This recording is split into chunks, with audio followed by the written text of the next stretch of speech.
Alors, salut à toi, aujourd'hui j'aimerais te parler de la complication. Et très souvent, on se complique la vie, on overcomplicate les choses que l'on peut faire, que l'on doit faire, que ce soit au quotidien, que ce soit simplement pour prendre des décisions, mais aussi dans nos habitudes. Parfois, on pense même que créer un business c'est compliqué, on veut directement avoir tous les outils, on crée des problèmes qui n'existent pas encore.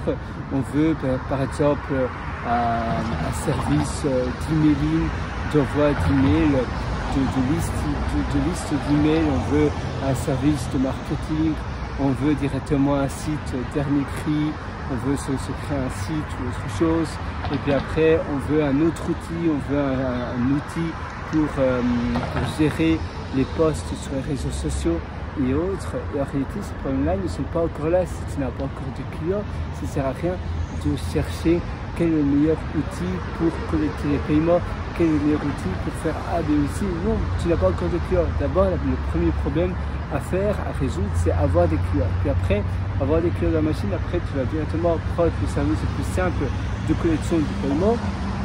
Et une fois que tu auras une traction plus importante, là tu pourras te dire d'accord, quel est l'outil que je peux optimiser pour collecter mes paiements de manière plus efficace et plus simple pour mes clients. Mais avant cela, ça ne sert à rien de suroptimiser. Et ça, c'est simplement un exemple, mais dans notre vie, ça arrive tout le temps qu'on veuille overcomplicate ce que l'on a. On veut rendre tout plus compliqué parce que très souvent, on était habitué par l'éducation, par les autres choses, on pense que avoir quelque chose de compliqué, c'est smart, c'est intelligent parce que c'est compliqué et donc les autres ont plus de mal à comprendre. Mais en réalité, c'est l'inverse qui se passe et tu seras beaucoup plus lent, tu vas faire beaucoup plus facilement des erreurs et tu vas plus facilement abandonner. Quand tu rends tout le plus simple possible, que tu as qu'un seul outil mais qui fait tout, que tu as l'outil peut-être qui ne fait pas vraiment tout, mais au moins il est très simple, et bien mieux vaut cela qu'avoir 350 différents outils que tu ne sais même pas comment ils fonctionnent. Tu as peut-être un outil pour, si à nouveau si tu as un business en ligne, tu as peut-être un outil, un autre outil, et tu ne savais même pas que de l'autre outil, il y a une fonctionnalité qui fait exactement la même chose que l'autre outil que tu as. Et c'est vrai que parfois on est aussi laissé, on se laisse tenter par les autres, on se laisse un peu influencer. C'est un peu comme le syndrome de l'objet brillant. À chaque fois qu'il y a quelque chose de nouveau qui sort, on a envie de le tester. Un peu comme les applications de prise de notes. On utilisait Evernote, et puis après on utilisait l'application Rappel d'Apple, et puis après on utilisait l'application Gtask, et puis après on utilise l'application Fix3, et puis après on utilise encore une autre application.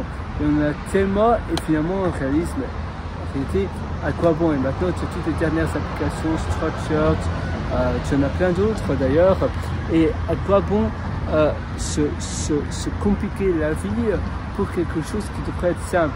Utilise simplement l'outil que toi tu connais le mieux et le plus simple de préférence, et c'est tout. Si tu aimes bien Bear, utilise Bear. On parle donc ici d'applications de prise de notes ou d'applications de rappel, d'applications où tu mets simplement tes rappels et autres pour organiser ton flow, tes journées.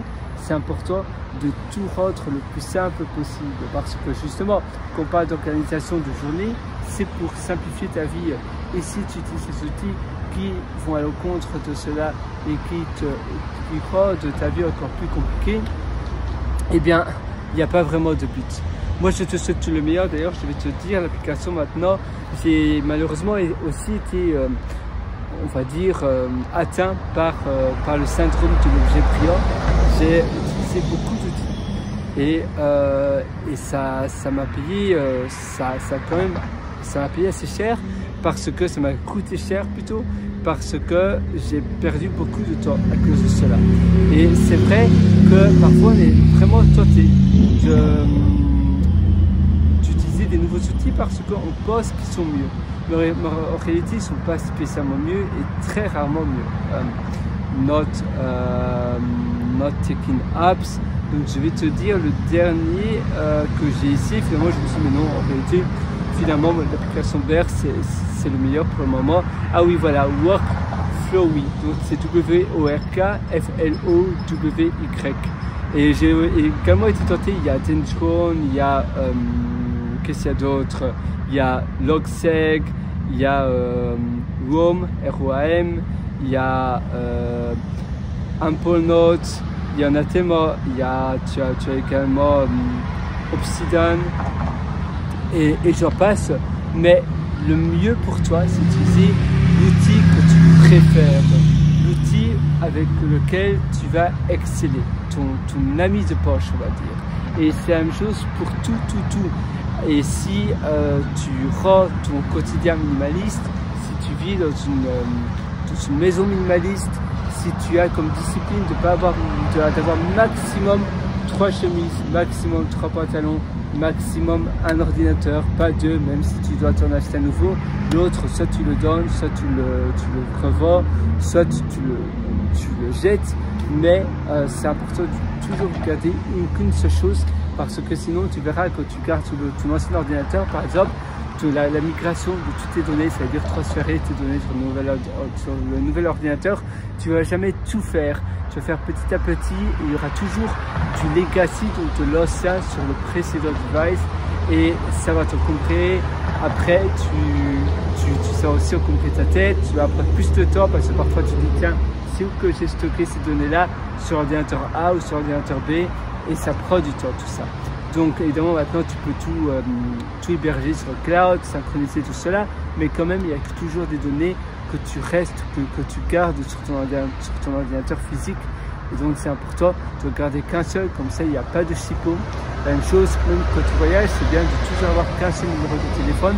Et l'ancien ou celui de ton pays, je sais que c'est pas toujours facile, mais tant pis, tu le laisses se recycler, donc c'est-à-dire que tu ne vas pas le renouveler, tu ne vas pas repayer une recharge.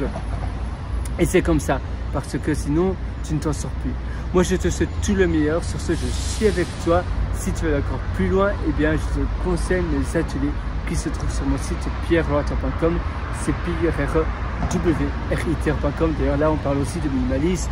On parle de simplifier la vie. Et je te conseille l'atelier immersion profonde de la méthode Deep. Et là, je vais te parler en profondeur de l'organisation de tes journées. Je te souhaite une excellente journée, une excellente vie. À une prochaine, ciao.